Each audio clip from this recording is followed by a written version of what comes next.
Deuteronômio capítulo 6, versículo 4 a 9, diz assim: Escute, Israel, o Senhor nosso Deus é o único Senhor. Portanto, ame o Senhor seu Deus de todo o seu coração, de toda a sua alma e com toda a sua força. Essas palavras que hoje lhe ordeno estarão no seu coração. Você as inculcará a seus filhos e delas falará quando estiver sentado em sua casa, andando pelo caminho, ao deitar-se e ao levantar-se. Também deve amarrá-las como sinal na sua mão, e elas lhe serão por frontal entre os olhos. E você as escreverá nos umbrais de sua casa e nas suas portas. Escute, igreja, o Senhor, nosso Deus, é o único Senhor. O Senhor, nosso Deus, é o único Senhor. Portanto, como devemos viver para esse Senhor? Como devemos adorar esse Senhor? O que essa verdade que tão facilmente expressamos da boca para fora significa quando ela é uma expressão, não da nossa boca somente, mas do nosso coração? O que significa Deus ser o nosso único Senhor? Como é a vida de alguém que tem a Deus como seu único Senhor? É isso que esse texto vai nos dizer. Em primeiro lugar, é uma vida de amor e dedicação ao Senhor. É uma vida de dedicação e de amor ao Senhor. Aqui nós temos o famoso Shema. Ouve, ó Israel, o Senhor, nosso Deus, é o único Senhor. Ouve. Essa palavra é a palavra hebraica Shema. É uma expressão que ficou conhecida entre os judeus por causa desse texto, que tanto lembra os judeus que eles só têm um único Deus, um único Senhor, e que eles têm que viver para a glória desse Senhor, para a glória desse Deus. Mas o que significa fazer isso? O que significa antes até ter o Senhor como nosso único Deus? Hoje em dia, aqui no Ocidente, num contexto em que a ética e a cultura judaico-cristã, graças a Deus, é a mais presente, ainda que infelizmente esteja perdendo sua força, é muito comum nós entendermos a ideia de um único Deus. Pelo menos um único Deus formal, uma divindade que devemos adorar, ainda que a nossa idolatria continue tanto quanto naquela época. Apesar de que, ao invés de termos estatuetas para adorar, temos coisas, riquezas, pessoas, metas de vida, trabalho, estudo e tantas outras coisas. Mas é muito fácil nós entendermos a ideia de um monoteísmo. Naquela época, não. Naquela época, o comum era um panteão de deuses, era ter vários deuses.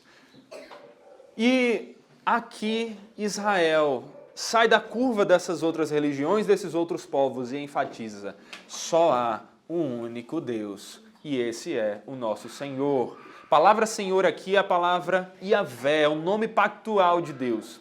É o nome do Deus da aliança, o Deus com quem nós estamos em um relacionamento. Aqui nós vemos o texto falar em primeiro momento para Israel, para o povo étnico que Deus havia escolhido, mas ela fala também para nós, que hoje somos o Israel de Deus. Afinal, os verdadeiros israelitas não são simplesmente aqueles que descendem etnicamente de Abraão, de Isaac, de Jacó, que recebeu o nome de Israel, mas são aqueles que têm a fé de Abraão, a fé de Isaac, a fé de Jacó, a fé de Israel. Esses são israelitas. Você é um israelita nesse sentido? Você tem a fé no Senhor, nosso único Deus? Se sim, Shema, escute, igreja, porque o que nós estamos vendo aqui é para você hoje. Nós vemos aqui a Bíblia nos mostrando que ao invés de um politeísmo, uma adoração a muitos deuses, nós temos um único Deus. Mas nós não caímos aqui num enoteísmo, na ideia de que existem vários deuses, mas existe um Deus que é superior a outros, como por exemplo nós poderíamos enquadrar a religião grega, em que havia vários deuses, um panteão de deuses, mas havia um Deus que governava sobre outros deuses. Ou também não encontramos aqui uma monolatria, onde nós entendemos que há muitos deuses, mas nós escolhemos adorar somente um. O que nós temos aqui é um monoteísmo. Entendemos que só há um Deus. E esse Deus é o nosso Senhor, e só Ele deve ser adorado. E se Ele é o nosso Deus, o nosso Senhor, o Yahvé, o Deus da aliança, o Deus que está na nova aliança conosco, a nova aliança estabelecida pelo sangue de Cristo, seu Filho, nosso Senhor. Então, portanto, como está aí no versículo 5 de vocês, ame o Senhor seu Deus de todo o seu coração, de toda a sua alma e com toda a sua força. Perceba o portanto. Quando vamos ler as Escrituras, temos que lembrar que ela é um texto. A gente não faz interpretação de texto só na prova do Enem. A gente não faz interpretação de texto só de livros em geral. Nós fazemos interpretação de texto da Bíblia. Ela é um livro divino? Sim, mas ela é um livro. Nós precisamos olhar o texto com cuidado. Saber como ele está escrito. E isso é importante para interpretarmos e percebermos a riqueza. Às vezes não percebemos a riqueza de uma simples conjunção. Portanto. Esse portanto está mostrando que o que foi dito anteriormente apresenta uma conclusão agora. Porque o Senhor nosso Deus é o único Senhor, logo, necessariamente, uma conclusão lógica, essencial. Nós temos que amar esse Deus dessa maneira. Temos que amar esse Deus de todo o nosso coração, de toda a nossa alma e com toda a nossa força. O que nós temos aqui é o resumo dos primeiros 4 mandamentos. Esse é o maior mandamento. É comum a gente perguntar para as pessoas, qual é o primeiro mandamento? Elas dizerem, amar o Senhor de todo o coração, amar o Senhor acima de todas as coisas. Se você for falar estritamente, esse não é o primeiro mandamento. É porque as pessoas resumem as coisas quando nós deveríamos também ter a prática de saber não só o resumo, como a essência maior e sabermos quais são os 10 mandamentos. Pergunta retórica aqui, quantos sabem memorizados os 10 mandamentos? Quantos aqui estão buscando memorizar a palavra e aprendê-la? Saber o que é que a palavra diz, saber quais são os mandamentos do Senhor, os mandamentos eternos para todas as épocas. Aqui nós temos o resumo dos primeiros 4 mandamentos do Senhor, a chamada primeira tábua, que Jesus nos ensina a serem resumidas nesse mandamento de amar o Senhor, seu Deus, dessa maneira, dessa forma. Os mandamentos que nós temos de não termos outros deuses, de não fazermos imagens de escultura e não as adorarmos, não falarmos o nome de Deus em vão e guardarmos o dia do Senhor para o santificar. Esses resumem o nosso amor a Deus. Por quê? Se nós queremos amar a Deus, nós amamos a Deus obedecendo a esses 4 mandamentos e as suas implicações. É isso que é o amor ao Senhor. Ele nos disse como amá-lo. Não é como, e aqui as mulheres me perdoem, mas como às vezes um homem está conhecendo a mulher e ele quer amá-la, mas ele precisaria de um livro também com os mandamentos só dela para saber como amá-la, porque é um mistério. Muitas vezes é difícil saber o que é que a mulher quer em relação a uma prova de amor.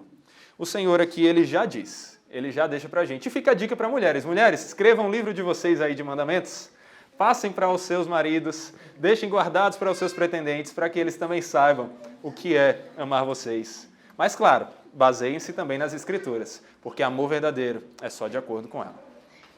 Mas aqui então, nós temos esse mandamento. Amar a Deus é a coisa mais importante. Você foi criado para amar a Deus. E é só nisso que você vai encontrar a sua verdadeira satisfação. Somente nisso. Se você não amar a Deus, você nunca vai experimentar de verdade o que é o amor. Quem ama a Deus o ama porque Ele o amou primeiro. É isso que o apóstolo João vai nos dizer na sua epístola. E porque é Deus, que é a fonte do amor, nos ama, nós ficamos impregnados pelo seu amor. E nós o amamos e temos até amor para amar as pessoas à nossa volta. É assim que deve ser a vida do cristão. E perceba que esse amor ele vai ser adjetivado. Esse amor aqui é um amor que ele não inclui apenas uma parte de você, ele inclui várias coisas. E começamos aqui com a imagem do coração. Ame o Senhor seu Deus de todo o seu coração. O que é o coração para as Escrituras? O coração hoje em dia é aquele desenhinho que nós fazemos assim, né? Ou que nós desenhamos ali de rosa, vermelho. É isso que nós entendemos como coração relacionado ao amor. E, na verdade, quando simbolizamos o coração dessa forma, o que geralmente queremos expressar é um sentimento. É uma paixão, é um gostar muito, é um ter um afeto. Mas o que é coração para as Escrituras? Coração nas Escrituras é uma figura extremamente rica de significado. Nas Escrituras, você vai ver que o coração, ele representa sim os sentimentos. É de lá que fluem os sentimentos que nós temos pelo Senhor. Mas não somente isso. Coração nas Escrituras representa até mesmo os nossos pensamentos. Nós pensamos com o nosso coração. Mas não é o órgão coração. Porque aqui o coração ele é uma figura muito maior que representa o ser humano como um todo. Por isso que além dos nossos sentimentos, além dos nossos pensamentos, ele representa também as nossas intenções. A nossa maneira de fazer planos, segundo as Escrituras, não é com a nossa mente, mas é com o nosso coração. Não com o órgão, mas com tudo que somos. O coração é visto nas Escrituras como o local mais íntimo e profundo do ser humano, de onde fluem todos os seus desejos, pensamentos, intenções, sentimentos, fluem tudo aquilo que é bom e tudo aquilo que é ruim. É o coração que governa o ser humano. Por isso que nós precisamos tanto de um novo coração, de um coração santificado, regenerado, transformado, guiado pelo Senhor. Porque só então seremos governados por aquele que tem um caminho adequado, bom, perfeito para nós.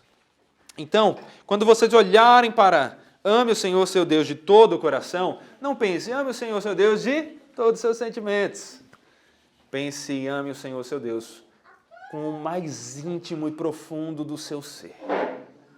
Semelhantemente, nós vemos aqui a figura da alma.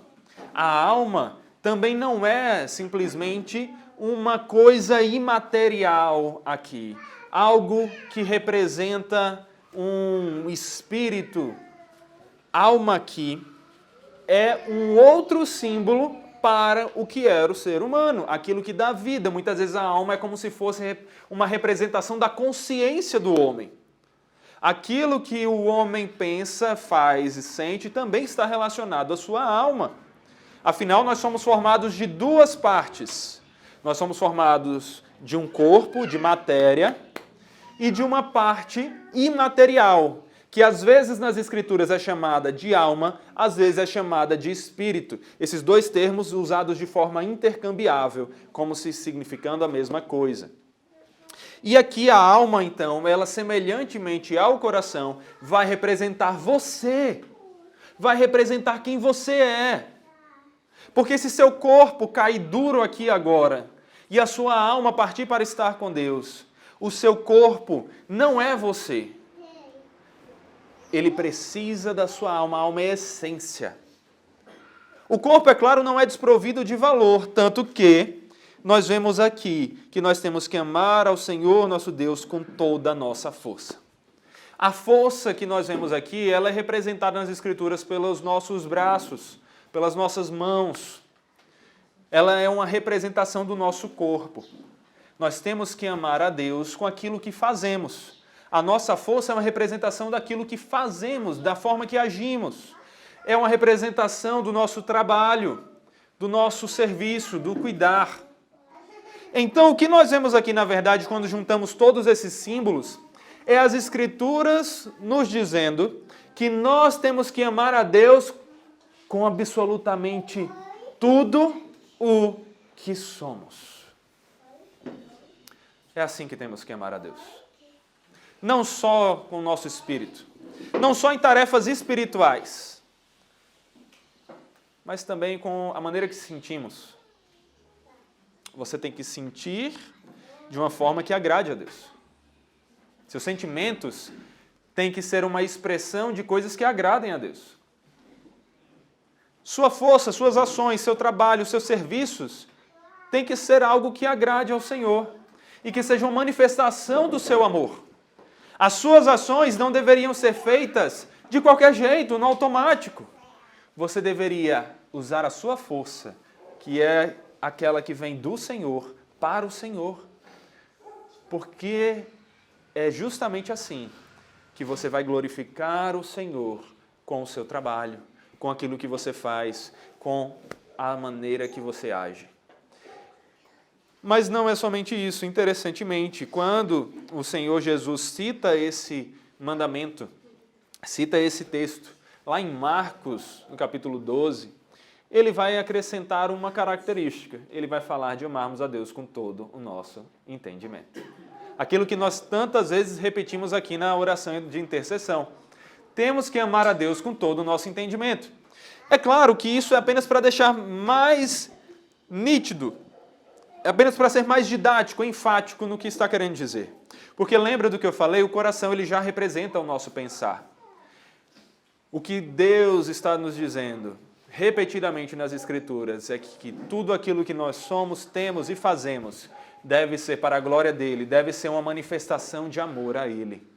E aí eu pergunto a você, você tem amado ao Senhor com tudo que você é? Você tem amado ao Senhor com tudo o que você é? Ou somente com a sua vida espiritual? Somente no domingo na igreja? Ou no momento que você lê um pouquinho ali a Bíblia, ora um pouquinho? É somente nesses momentos que você ama ao Senhor? Se for, está errado. E na verdade demonstra que você não o ama de maneira nenhuma. Porque aquele que ama ao Senhor de verdade, o ama por completo. Não com perfeição, porque no momento não somos perfeitos. Ainda lutamos contra o velho homem, ainda falhamos. Mas se não com perfeição e uma intensidade total, como deveríamos, como deve ser o nosso alvo, ainda que inalcançável nesta vida, deveríamos, no mínimo, amar em amplitude, em todas as áreas da nossa vida, em tudo o que fazemos. E aí eu estendo para vocês, aqui quando nós falamos tantas vezes das 9 áreas da vida, eu pergunto para vocês, eu pergunto para você que está aqui, você ama Deus na sua vida espiritual? Buscando ter uma vida de meditação na palavra, lendo-a constantemente, uma vida de oração. Porque se na palavra nós ouvimos Deus, na oração nós falamos com Deus. Você tem falado com Deus ou não? Será que aquele que você diz que é a razão da sua existência merece apenas 5, 10, 15 minutos do seu dia em oração? Ou você deveria orar mais e conversar mais com o Senhor Deus, o seu único Senhor? É óbvio que nós deveríamos orar mais. Óbvio que nós deveríamos crescer na área espiritual e amar a Deus na área espiritual, meditando mais na palavra para nos enchermos do conhecimento do Senhor que nos motiva e capacita a amá-lo e que nos diz como amá-lo. Deveríamos também louvar mais o Senhor, porque alguém que ama tem o seu coração cheio de louvor, de alegria. Ele tem prazer em louvar. É algo, na verdade, que ele não consegue conter. Quando nós gostamos muito de algo, amamos muito algo ou alguém, nós queremos falar desse algo ou desse alguém o tempo todo. Você tem amado a Deus dessa forma? Ou Deus é algo ou alguém que você só lembra de vez em quando? Se você o ama, você precisa buscar que Ele mesmo lhe dê esse amor e lhe capacite ao amá-lo tanto que o seu coração transborda de alegria todo momento, o amando aquele que mesmo olhando para você e para mim, pobre e miserável pecador, ainda assim, o encheu da graça da salvação, deu seu Filho, seu único e santo Filho, por nós. Será que isso não é o suficiente para nos fazer amá-lo? Ame ao Senhor com a sua vida espiritual, pregando o Evangelho, fazendo discípulos. Anuncie o amor desse Deus para que outras pessoas também o amem. Porque quando a gente ama alguém, a gente não só quer falar desse alguém, a gente não só quer louvar, elogiar, exaltar esse alguém, a gente quer que os outros façam o mesmo. A gente quer que as pessoas percebam a beleza desse alguém.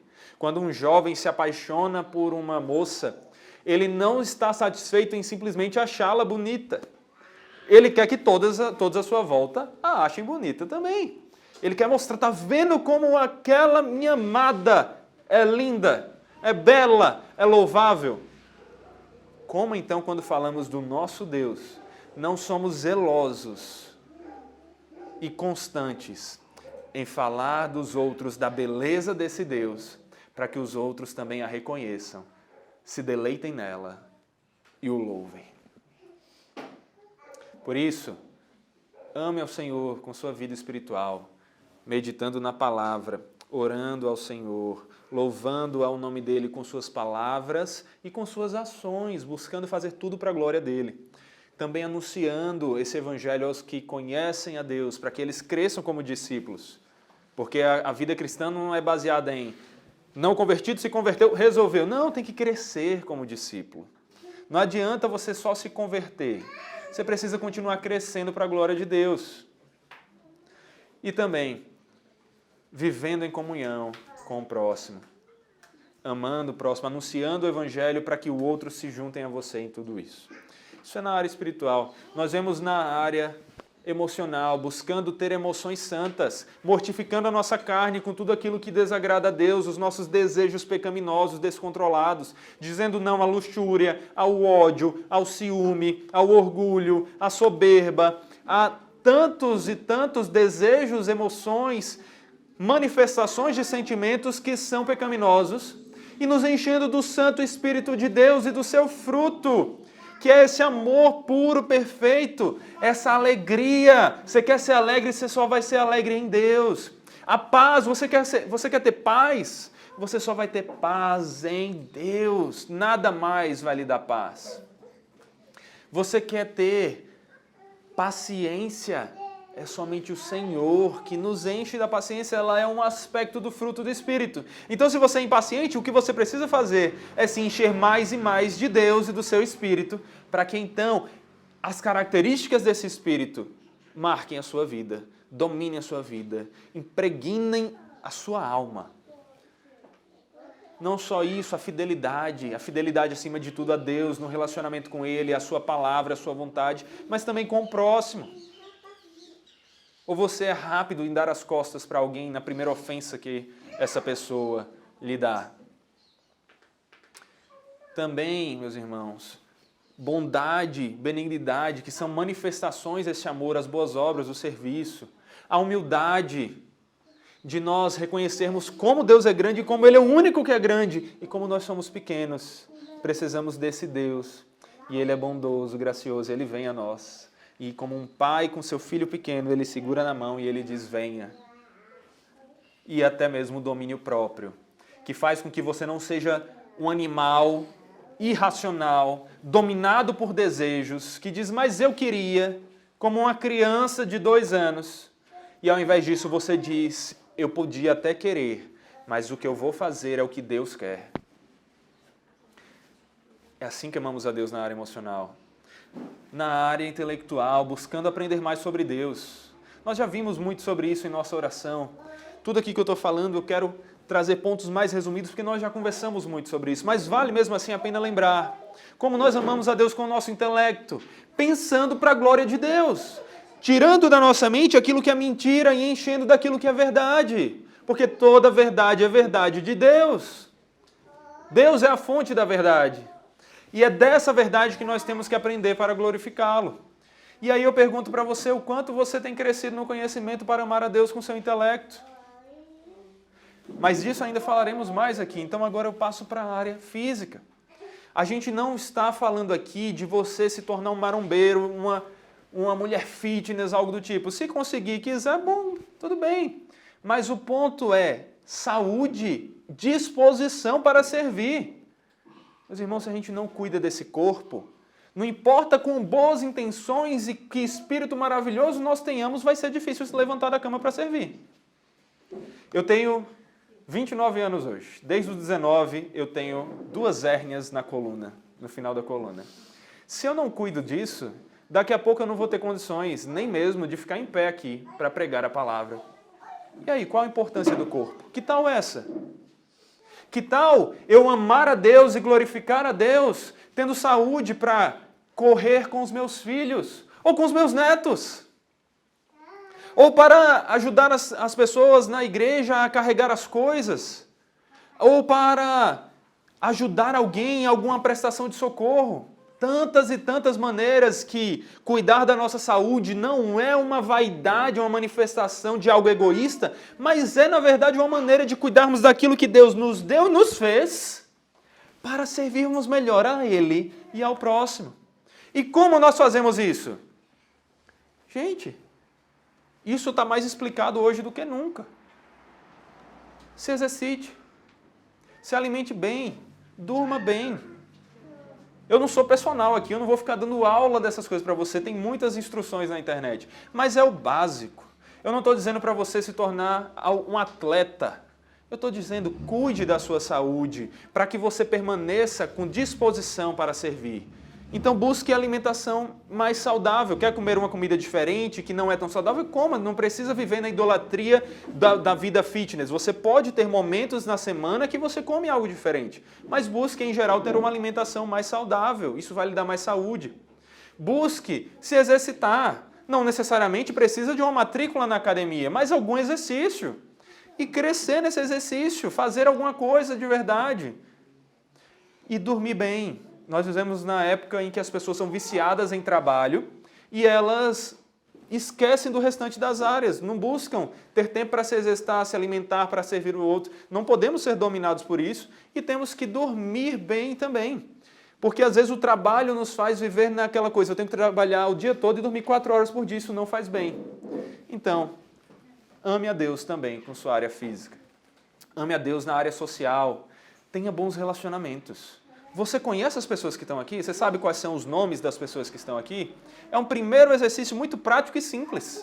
Desenvolve a sua memória e também o relacionamento com as pessoas. Busque conhecer as pessoas, mas busque não só saber o nome delas, mas servi-las. Ah, mas eu não gosto muito de fulano. Não perguntei se você gostou. Deus nunca perguntou se você gostou. Deus disse para você fazer. Ame as pessoas, mesmo que os seus sentimentos não estejam atrelados a isso, porque amor nas Escrituras não é uma manifestação de sentimento, mas de ação. Por isso que nós podemos amar até os nossos inimigos. Então busque servir as pessoas. Ah, mas eu não me sinto muito confortável em fazer isso. Tudo bem, olha que exercício maravilhoso de vencer o seu ego, o seu eu, o seu conforto, sair dele e servir. E glorificar a Deus com isso. E ao invés de se parecer mais com você, se parecer mais com Cristo. Então busque construir relacionamentos para você conseguir pregar o Evangelho e ser luz na vida de pessoas. Porque se você ficar escondido num claustro, num monastério, ou no seu quarto, no seu celular, você não vai conseguir erguer a cabeça e ver as pessoas à sua volta para ser luz na vida delas. Ame, construa relacionamentos, tenha amizades. Acima de tudo com aqueles da família da fé.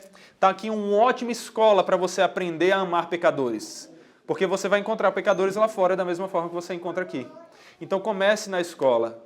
Comece aqui a amar. Comece aqui a construir relacionamentos. E então ame também os lá de fora. Cresça na área vocacional, amando a Deus na área vocacional, trabalhando para a glória de Deus e não só porque esse trabalho me dá mais dinheiro. E daí que ele dá mais dinheiro para você? Você não tem que trabalhar pelo dinheiro. Você tem que trabalhar por uma maneira de glorificar mais a Deus. Você tem que buscar encontrar quais são as suas vocações, as suas habilidades, aquilo que você tem interesse, onde você serve melhor o próximo, e então buscar servir melhor no seu trabalho. É claro, não somos hipócritas nem crianças, sabemos que precisamos de dinheiro para sobreviver. Então tudo bem, pense também com responsabilidade no seu trabalho e no seu patrimônio, mas busque não focar a sua vida naquilo que lhe dá mais, e sim em onde você consegue servir melhor. Às vezes isso vai significar não uma ausência de trabalho. Minha vocação é deitar na rede, não. Mas vai significar você trabalhar em algo que paga um pouco menos, porque a sua vocação é aquela, você ainda vai se sustentar, vai cuidar da sua família, mas você vai conseguir servir melhor e fazer mais diferença ali do que exercendo uma profissão em que você não consegue usar da sua vocação para o serviço a Deus e a glória de Deus. Mas isso ainda vale uma outra conversa, uma palestra só sobre isso. Busque amar a Deus com seu patrimônio, não ame o patrimônio, e sim a Deus por meio do patrimônio.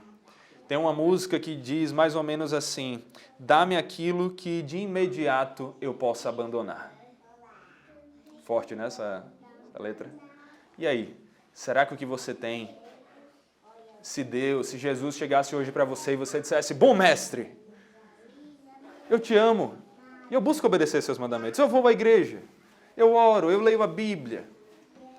E Jesus dissesse: muito bem, sabe aquilo que você tem? Isso que você está pensando que você ama mais do que outras coisas, aquela coisa que para você é quase essencial. Se ele dissesse: dá aquilo. Se ele chegasse para você e dissesse: sabe o seu filho amado, aquele que você mais ama, eu quero ele. Mas Deus jamais falaria isso, ele falou. Falou para Abraão: dá-me Isaque. Dá-me o filho da aliança. Dá-me aquele que você ama mais. Você, no lugar de Abraão, teria feito o que ele fez? Ou teria dito: não, Senhor, eu não consigo dar nem sequer a chave do meu carro. Gosto muito dele, muito confortável, não consigo ficar sem ele. Ou a minha casa é muito confortável. Quanto mais o filho. Perceba, Deus sempre vai suprir as nossas necessidades. Quando ele pediu Isaque, no fim ele não tomou Isaque. Ele proveu. Isaque foi salvo na manifestação da fé de Abraão. E Deus proveu o cordeiro, que até então não estava ali, milagrosamente aparece. E foi ele que foi sacrificado e Abraão justificado pela sua fé. Deus vai prover o que você precisa. A questão é: onde está o seu coração nas provas? Você é capaz de abrir mão das suas posses por amor a Deus? Deus não vai pedir que você se torne alguém sem posse, doitudo. Mas Ele pede que você tenha coragem de fazer isso, se Ele pedir. E isso é difícil para todos nós ouvirmos. No mundo de consumismo, mesmo assim, temos que amar a Deus dessa forma. Meus irmãos, temos que amar a Deus também com o nosso tempo de lazer.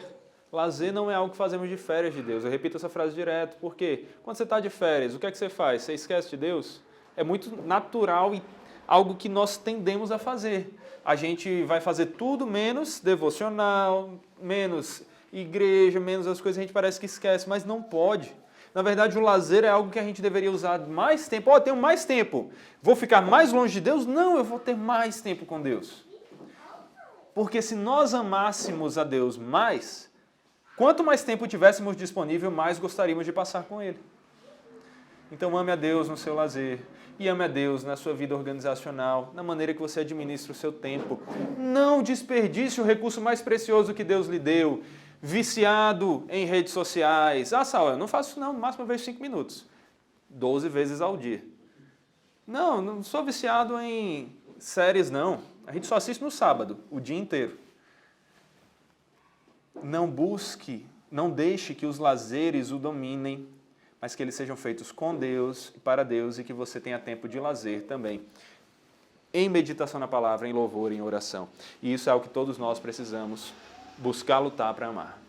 Isso inclui também o nosso tempo, como organizamos o nosso dia, buscando servir ao Senhor. Não desperdice seu tempo, separe um bloco de tempo, acima de tudo, para o Senhor. E então o restante. Priorizai a vontade de Deus, o seu reino e a sua justiça em primeiro lugar. E então todo o restante será acrescentado. Meus irmãos, isso é amar a Deus. É difícil, mas Ele é a fonte que nos capacita a isso. Então, quanto mais você clamar por Ele, mais você meditar em quem Ele é na palavra, mais alimentado você vai estar, mais você vai amá-lo e mais natural vai ser fazer isso. Mas mesmo na falta de naturalidade, ainda busque priorizá-lo. Deus nos pede coisas grandes, Ele nos pede tudo, mas Ele nos capacita a dar o que precisamos dar.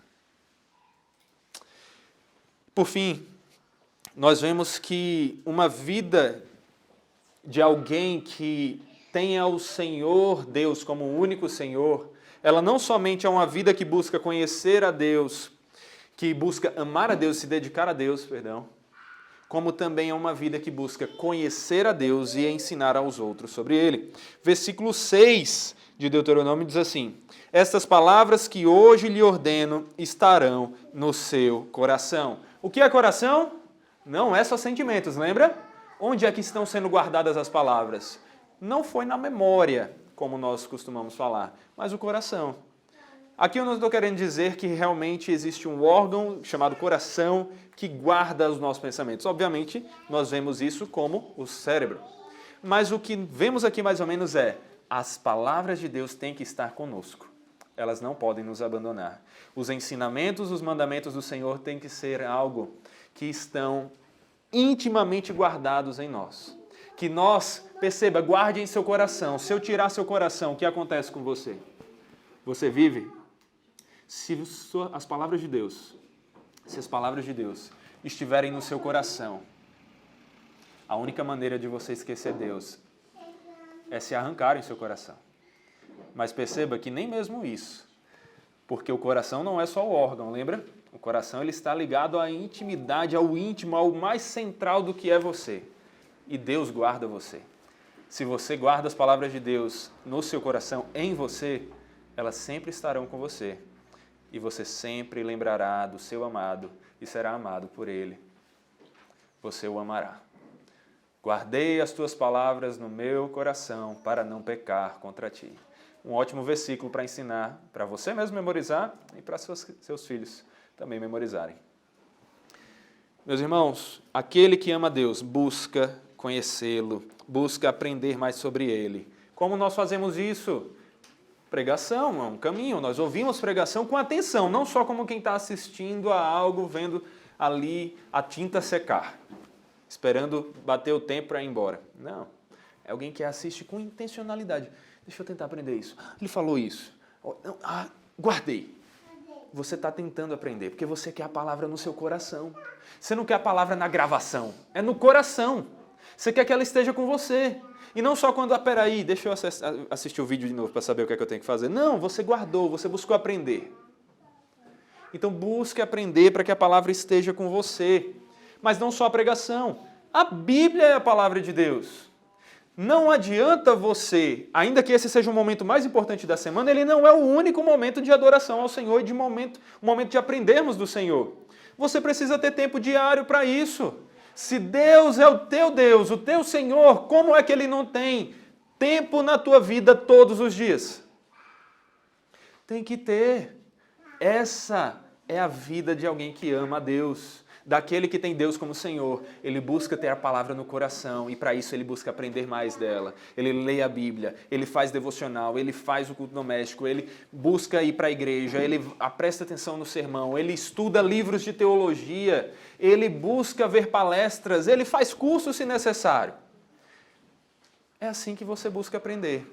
Eu não estou querendo dizer, eu sempre gosto de fazer os adendos, né? O que eu digo e o que eu não estou querendo dizer. Mas eu não estou querendo dizer que você precisa se tornar um seminarista, fazer um PhD. O que eu digo é, você precisa crescer em conhecimento. Cada dia mais um pouco. Se você está estagnado, aí está errado. Porque quem ama sempre quer experimentar mais, e mais, e mais, e mais, e mais. Busque aprender mais sobre Deus. Pare de ser, e aqui eu tenho que ser mais duro, que eu falo com vocês, comigo, com todo cristão. Nós temos que parar de ser preguiçosos. Nós não podemos ser preguiçosos, porque é a preguiça, não é outra coisa. É a preguiça e a falta de amor que nos impede de buscar ao Senhor como deveríamos, buscar conhecer mais. Ah, eu não tenho tempo. Tem! Deus te dá 24 horas, como é que você não tem tempo? Você tem tempo. O tempo é de Deus. Se você não tem tempo para Deus, então você tem que abandonar todo o restante ou abandona o tempo, morre.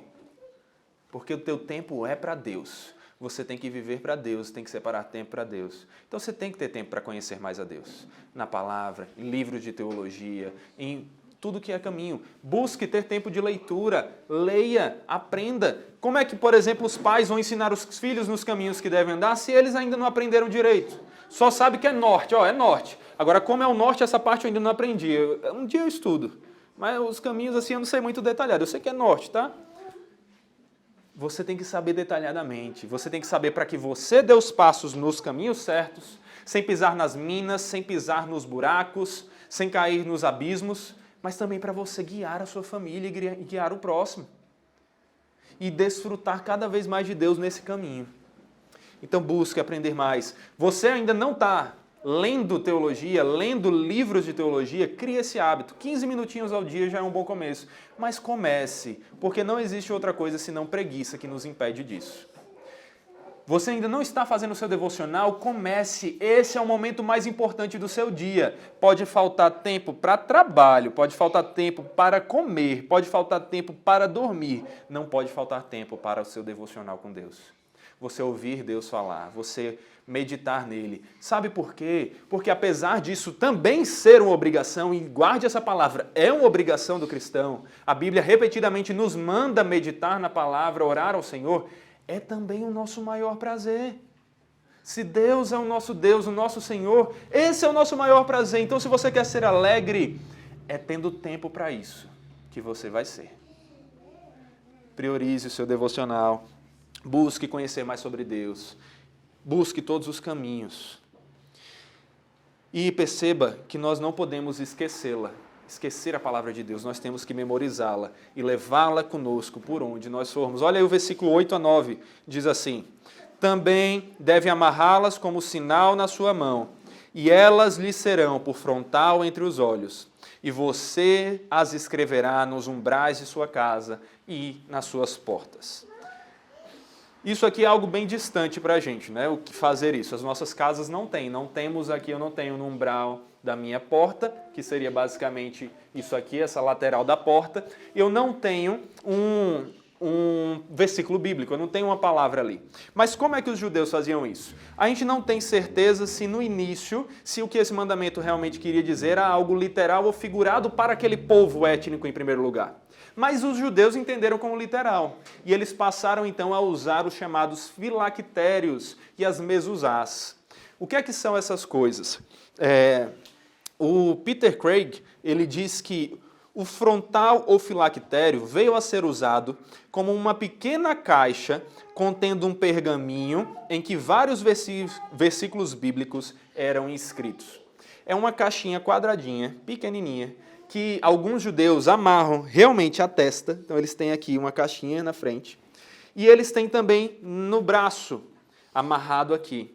Nessa caixinha varia-se o que é que tem ali. Algumas têm alguns textos padrões, como por exemplo, inclusive o Shema. Algumas vão ter, por exemplo, os 10 mandamentos e outros textos.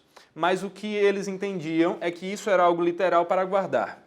Eles fizeram assim. E a mezuzá, que é dos umbrais da porta, é uma caixinha mais comprida ou um cilindro que fica mais ou menos desse tamanho e que eles penduram na entrada das casas. Mas por que isso? Em primeiro lugar, isso tinha uma intenção de testemunho, para que o povo testemunhasse que eles eram diferentes dos outros, porque eles estavam em aliança com o único Deus. Então eles manifestavam a lei aos outros, eram testemunhar.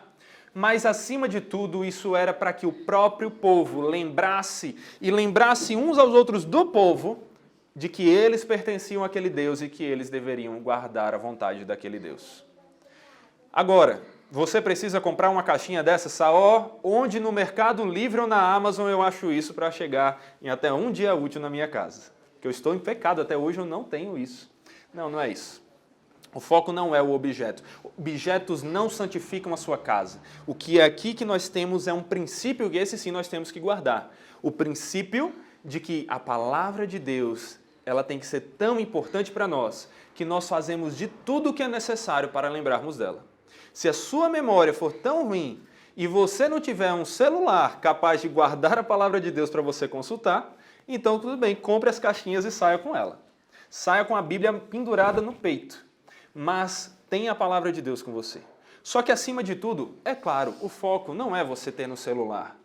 Não é você simplesmente, eu tenho lá no celular, Saul, eu tenho 80 vezes esse versículo aqui, porque eu tenho 80 versões diferentes da Bíblia. Não, não quero saber disso. Deus não quer que você tenha só essas versões. Deus quer que você saiba. Deus quer que elas estejam onde? É no seu bolso? Não, é acima de tudo no seu coração. O restante é apenas uma manifestação visual que lhe lembra daquilo que já está no seu coração. Mas a palavra tem que ser guardada. E eu pergunto para você, como você tem guardado a palavra? É só aquilo que está passando lá, eita, grudou, essa palavra grudou na minha cara. Ou você está, peraí, estou tentando pegar as palavras, deixa eu tentar guardar. Você está agindo, você está sendo intencional, você está desenvolvendo meios de guardar aquilo, porque você quer mais da palavra de Deus. Ou é tipo assim, não, o que cair no meu bolso, tá bom, eu vou a muitos sermões, Saul. Aquilo que cai direto aqui fica. O resto passou. Se você não for intencional em guardar, você vai esquecer. Você vai esquecer. Você não tem a famosa memória eidética, memória fotográfica. Dificilmente você tem. Se você tiver, me fala depois que vai ser legal contar com você aqui na igreja em relação a isso também. Mas o que você tem é uma memória que, assim como a minha, como a maior parte das pessoas, esquece. Então você precisa ser zeloso em aprender. Em anotar sermão, em memorizar as verdades, em ler a Bíblia, memorizar versículos. Quantos versículos você sabe memorizado? No início eu perguntei, você sabe os 10 mandamentos? Se não sabe, dever de casa. Para todos vocês essa semana, memorizar os 10 mandamentos. Saul não dá, tem dificuldade. Se você repetir de segunda até o próximo domingo, você vai conseguir memorizar. É só questão de dedicar mais tempo. Alguns têm mais facilidade, é claro. Mas justamente tem mais facilidade também, não só por uma perspectiva talvez de dom natural, que alguns têm, mas porque praticam mais. Memória é um músculo. Se você não usa, ele enfraquece, ele não tem força para levantar. Então, memorize a palavra. Não é só por uma questão intelectual. É um exercício onde você tenta guardar a palavra de Deus para que ela seja luz para os seus caminhos todo o tempo. Memorize os versículos, memorize a palavra. Mas, acima de tudo, não memorize, entre aspas, aqui e sim aqui. Claro que eu não estou falando dos órgãos. Eu estou falando, não memorize como simplesmente um fato. Eu sei recitar. As pessoas que têm essa memória que eu falei conseguem memorizar a Bíblia inteira. Inteira. Em casos de crianças de 4 anos que leram a Bíblia inteira com 4 anos e memorizaram. Que tem essa memória. Dá vontade de, Senhor, por quê? Me dá aqui, ó, teu servo.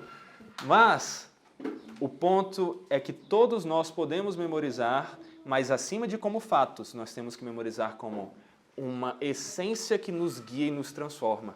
Ela tem que alimentar o nosso ser, o nosso coração. Então, não só ouvir, mas praticar. Não só saber com a mente, mas viver com o nosso ser. Aprenda a palavra, se exercite. Não fique esperando o que bater aqui durante a pregação guardar.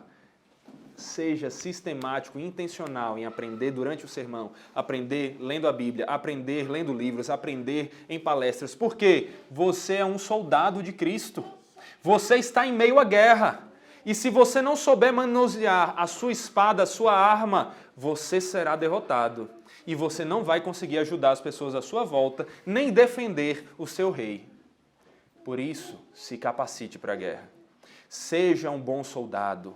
se prepare com zelo, acima de tudo confiando de que o seu rei guarda você e que enquanto você tenta, na verdade, servi-lo, ele que está conduzindo tudo e guardando todos os seus servos.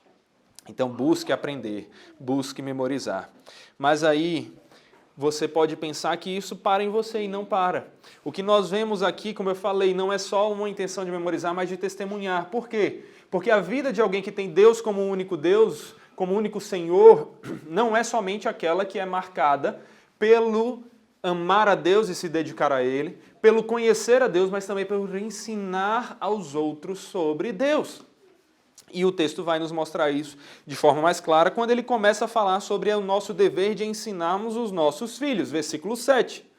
Você as inculcará a seus filhos, e delas falará quando estiver sentado em sua casa, andando pelo caminho, ao deitar-se e ao levantar-se. A palavra usada aqui para inculcar, ela significa falar repetidamente, fazer repetidamente. Você tem o dever não só de dizer uma vez ao seu filho o que é que ele tem que fazer, você tem que encher o saco dele todo dia, toda hora. Porque se tem alguém que esquece as coisas, é o tal do filho. Você é filho e você sabe disso. Então, nós somos tentados a esquecer. E nós, como pais, temos que ensinar os nossos filhos repetidamente para que eles guardem. Pergunte, repita, faça até que esteja na mente deles, que eles saibam recitar o que vocês estão ensinando. Esse é o dever do pai. E quando você deve fazer isso? Não é só um momento, não é na igreja só. Olha só, você falará quando você estiver sentado em sua casa. Então, na sua casa, você fala. Fala na hora do jantar, fala na hora do culto doméstico, fala na hora que vocês estão sentados fazendo alguma coisa. Mas não é só quando você está sentado. Ah, não, eu tenho que montar uma sala de aula em casa para os meus filhos. Não é isso, olha só, continua. Andando pelo caminho. Então, quando você está andando com seu filho, sabe, você está passeando com ele, você vai jogar alguma coisa com seu filho, você vai resolver alguma coisa com seu filho na rua, você está saindo, está em movimento, ainda assim você tem que ensinar. E aí eu volto um pouquinho e lembro, como você vai ser capaz de ensinar se você só tiver o seu saber guardado em objetos? Você vai ter que ficar andando com o celular na sua mão, com um livro na sua mão, ou você vai ter guardado aqui para você saber o caminho que você está andando e então você conduzir os seus filhos com você. Você tem que saber e então ensinar. E ensinando, você vai aprender ainda mais. É assim que nós aprendemos mais. Então, no caminho. E olha, qual o momento do dia? É só de vez em quando? Não! Ao deitar e ao levantar, ou seja, todas as horas, todo o tempo. Você não pode ser passivo, você tem que estar com a mente afiada, procurando caminhos para ensinar o seu filho. E à medida que você se esforça para fazer isso de maneira intencional, aos poucos isso vai acontecendo até no automático. Vai se tornando tão natural para você que você faz sem nem perceber. Mas no início, talvez você tenha que ser mais intencional. E como isso acontece? Você está andando, seu filho fez, olha que lindo essa borboleta. Você pode simplesmente dizer, lindo, filho. Você pode dizer, muito bonito, né, filho? Tá vendo essas cores dela como são bonitas? E você já viu como tem várias borboletas de cores diferentes? Quem fez as borboletas, filho? Deus. Deus é o melhor pintor, é o melhor criador. Olha a criatividade de Deus, olha o poder de Deus. E Deus fez tanto essa borboletinha, como ele fez essa árvore grande onde a borboleta está, como ele fez esse jardim, como ele fez você e eu. Pequenas coisas. Você, quando está buscando ensinar e aprender qualquer coisa, até um bichinho passando na sua frente, é uma maneira de você aprender e ensinar. De uma borboleta a uma barata, para terror das mulheres, de um animal grande a uma coisa, um carro que passa na rua, um prédio, uma ação que alguém fez, algo que você ouviu falar, tudo é uma maneira de você ensinar e de você aprender. E como então, de maneira prática, nós podemos fazer isso com os nossos filhos? E não só com os nossos filhos, mas também com eles. Primeiro falando deles, culto doméstico. Culto doméstico é um ótimo caminho. Você parar tempo na sua casa para que você com sua família abram a Bíblia, leiam um trecho dela, conversem sobre aquele trecho, orem ao Senhor por aquele trecho. E então, louvem o Senhor. Olha aí, um mini devocional, pouca coisa aqui, mas já dá para fazer. Se quer saber mais sobre isso, a gente pode conversar, mas o culto doméstico é um ótimo caminho para você ter tempo com o seu filho. Dependendo da idade, esse culto vai durar 10 minutos, mas na frente pode durar mais. Você também não precisa fazer um culto à la IBRJ de 2 horas, inclusive recolhendo oferta. Não precisa. Mas você tem que fazer o culto doméstico. A frequência vai variar de realidade para realidade. Assim como o quanto você oferta vai variar de realidade para realidade. Mas quanto mais você pode ofertar ou fazer de gratidão, com o coração interessado naquilo, mais apropriado vai ser. É assim que você vê. Então você vai ler a Bíblia, você vai orar, você vai louvar. E você tem que ter tempo para ensiná-los. Como você vai exercer o seu papel de pai? De ensinar seus filhos se você é aquele que passa menos tempo com ele? Se você tem pouco tempo com ele. Então, pais, mães, vocês têm que ter tempo para brincar com os filhos de vocês. Vocês têm que ter tempo para conversar com os filhos de vocês. Saber o que é que eles estão ouvindo, aprendendo. Ensiná-los, viver com eles. E então serem amigos deles. Amigos não no sentido que as pessoas tentaram viver e que tentam hoje de eu sou colega. Se meu filho me xinga, tudo bem, é coleguinha. Não. Amigo que nem nós somos de Jesus, que nem nós somos do Senhor, do nosso Deus. Amigo com respeito. Os filhos têm que respeitar os pais, ainda que eles possam ter amizades e admirá-los. E aqui nós envolvemos então uma outra advertência em relação ao ensino, que é: não deleguem o ensino sem continuar assumindo seus papéis como supervisores. Vocês podem até contar com a ajuda de outras pessoas, mas vocês não podem abandonar a responsabilidade de vocês, que é a principal. Por exemplo, não é o papel da igreja ensinar seus filhos. A igreja vai ser um auxiliador nisso. Ela vai ajudar. Mas o papel de ensinar é de vocês, pais. Vocês são os principais professores dos seus filhos. E se vocês esperam só da igreja, mas no dia a dia vocês não ensinam, vocês vão falhar. Seus filhos vão se desviar, a não ser que o Senhor seja muito gracioso. Mas, de qualquer forma, vocês falham na responsabilidade de vocês se vocês deixam delegado e não supervisionam, não buscam agir. Pior ainda, escola. Se você coloca seu filho na escola, mas você deixa ele lá, você não supervisiona o que é que ele está aprendendo, você está entregando a pessoas que nem cristãs são. E o que é que vai acontecer? Eles vão aprender como não ser cristãos. Mas, ninguém na escola está dizendo como ser ateu. Eu digo que eles estão ensinando a pensar para a glória de Deus. Eles estão ensinando a amar a Deus com todo o entendimento. Eles estão ensinando como a matemática, a história, a geografia, a ciência, como cada uma das matérias se correlaciona com Deus, como Deus está presente naquele fato histórico, a providência de Deus, Deus agindo, como Deus está presente na criação daquela célula que eles estão aprendendo a entender como funciona, como Deus é o Deus de ordem, de lógica na matéria de matemática que eles estão aprendendo. Estão ensinando isso? Estão aprendendo? Não. Então o que é que vai acontecer? Eles vão aprender, na maior parte do dia, que aquilo que eles passam o dia inteiro aprendendo, estudando, não tem relação com Deus. Porque eles nunca ouvem de Deus naquilo. Eles estudam, mas aprendem tudo sem Deus. O que é que vai acontecer quando eles crescerem? Vão continuar vivendo sem Deus. É claro que isso não é uma matemática. Deus é misericordioso. A maioria aqui teve estudo assim e, graças a Deus, Deus resgatou. Mas isso não anula a responsabilidade. Isso não anula o nosso dever.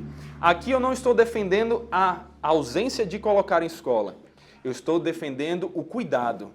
Pais e mães têm que tomar muito cuidado quando colocam na escola, porque eles têm que supervisionar. E mesmo escolas cristãs nem sempre ensinam como deveriam. Porque são escolas cristãs lato sensu. É de evangélico, católico, espírita, tudo que vai, tá lá. Mas você tem que ensinar nos caminhos do Senhor aquilo que você aprende. E aí nós temos uma alternativa que é útil, mas também não é perfeita, que é o homeschooling, você ensinar em casa.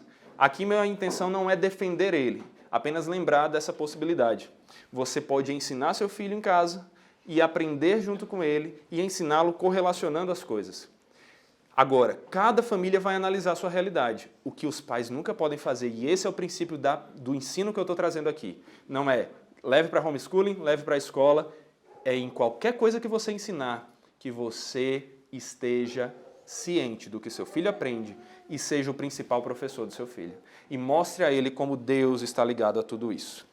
Com isso, meus irmãos, a gente avança para o final aqui para entender como nós temos que fazer isso para todas as pessoas. Vocês lembram aí no versículo 8 e 9? Também deve amarrá-las como sinal na sua mão, e elas lhe serão por frontal entre os olhos, e você as escreverás nos umbrais de sua casa e nas suas portas. Isso não é algo que só os filhos viam, todas as pessoas viam. E isso nos lembra o princípio de que nós temos que ensinar sobre Deus não só aos nossos filhos, mas a todas as pessoas à nossa volta. Nós temos que pregar o Evangelho e fazer discípulos, é a grande comissão. Não é isso que fomos ensinados? Nós temos que falar das boas novas. Somos como mendigos que descobriram comida e que não devem ser egoístas, mas devem ir lá e avisar aos outros mendigos, aos outros pecadores, onde eles vão encontrar comida. Comida que sacia, a água que é a fonte da vida. Aprendam e preguem. Quantos têm ouvido do Evangelho por meio de vocês? Preguem, preguem e preguem. E para pregar, você vai precisar aprender mais. Então aprenda. E para aprender, para pregar, para viver qualquer uma dessas coisas, você precisa de uma coisa. A única fonte que vai lhe capacitar a fazer tudo isso. Deus. Deus. O Senhor, nosso Deus, é o único Senhor. Portanto, amem ao Senhor de todo o seu coração, com toda a sua força, de toda a sua alma, de todo o seu entendimento, com tudo que você é. E pregue o Evangelho aos outros. É uma consequência necessária. Se amamos, vamos pregar, vamos aprender, vamos obedecer. E é também a capacitação que precisamos para executar todas essas tarefas. Lembre-se disso e oremos ao Senhor para que Ele nos ajude nisso tudo. Santo Deus, nós te pedimos perdão pelos nossos erros e falhas em amarmos ao Senhor com tudo que nós somos.